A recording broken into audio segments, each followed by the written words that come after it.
Okay, go. Ladies and gentlemen, good evening. My name is Professor Warren Hochbaum. Welcome to Business 100, Introduction to Business. I'd like to explain a little bit about the course before we go on. This course will provide you with a strong foundation in business operations and its many subsidiary areas, including production. How does management, for example, analyze the price of a product? What about the costs of labor, materials, and profits? How do they determine proper prices, and how do they estimate new costs as they arise?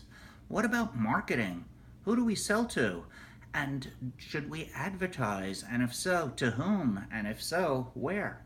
What about financing our operations? Should we borrow from banks? Should we issue stocks? Should we issue bonds? How do we account and audit for our operations? Because we need to have proper record keeping. What about human resource management in our firm? How do we recruit personnel? How do we train personnel? How do we develop personnel for future promotions? How should we compensate them? How do we perform performance appraisals? And should we do this on a semi-annual or an annual basis? What about labor relations, especially important if we have unions to deal with? Should we be a domestic firm, or should we emphasize international opportunities? What about government regulations, and how do they impact our firm? Many of you may have watched on TV a discussion about Dodd-Frank and how these regulations impact the banks of America, and how this should be enhanced, or how this perhaps should be done away with. What about the importance of solid business management plans? Emphasizing the role of the manager. How does a manager plan? How does a manager organize his department or his corporation? How should a manager lead? How should a manager control the operations of his department or perhaps his corporation? What type of motivation is needed? What type of corporate communication should be utilized? We will discuss as well different types of business organizations, including the differences between a sole proprietorship, a partnership, and a corporation.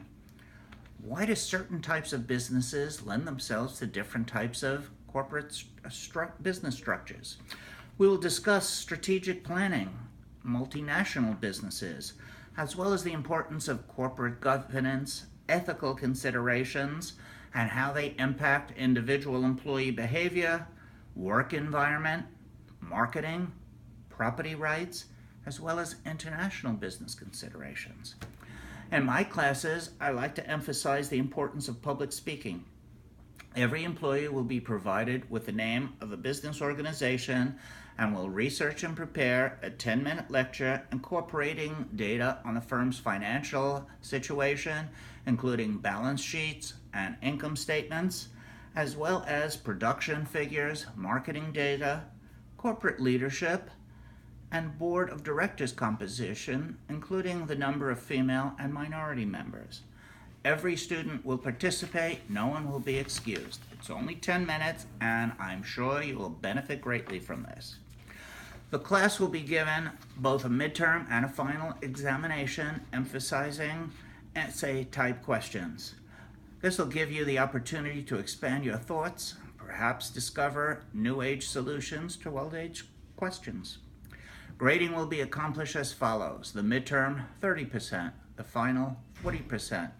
The lecture, 20%, and I always reserve 10% for class participation. I know many of you are interested in my background. Well, I hold a bachelor's in economics as well as an MBA, a master's of business administration.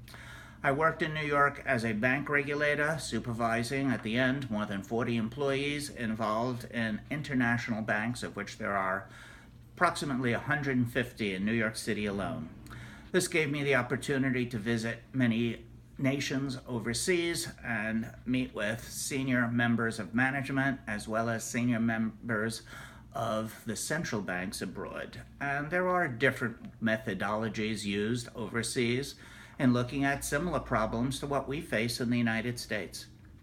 I also taught undergraduate and MBA classes in Hofstra University and St. John's University, as well as Baruch College of the City University of New York. Okay, that's enough about me. Now, who can tell me the difference between a sole proprietorship, a partnership, and a corporation? Thank you.